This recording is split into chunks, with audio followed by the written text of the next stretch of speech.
প্রিয় দর্শক, আসসালামু আলাইকুম। শীতের সকালে মিষ্টি রোদের শুভেচ্ছা।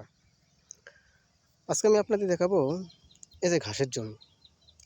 ঘাস রোপণ করার পরে পানি দেওয়ার পর 15 থেকে 20 দিন পর দেখা যায় যে ঘাসের জমিতে অনেক ধরনের আগাছা জন্মায়।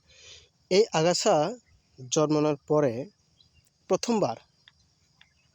কাটা দেওয়ার আগে যদি আগাছানাশক ওষুধ ব্যবহার না করে আপনারা এপাশে দেখতে পাচ্ছেন, যদি কোদাল দিয়ে এভাবে মাটিগুলো আলগা করে যদি দেওয়া যায় তাহলে এই রোদের কারণে অনেক আগাছা নষ্ট হয়ে যায় এবং জমির উর্বরতা অনেক বৃদ্ধি পায়। এবং এ সময় যদি এইভাবে কোদাল দিয়ে মাটিটা আলগা করে দেওয়ার পরে 1 সপ্তাহ পর যখন মাটিটা শুকিয়ে যাবে তখন যদি পানি দিয়ে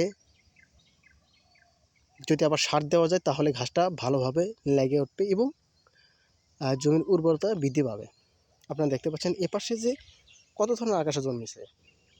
এরই মধ্যে যদি সার দেওয়া যায় তাহলে সারটা ঠিকমতো কাজ করবে না এবং এই ঘাস ওই সারটা ভালোভাবে খেতে পারবে না।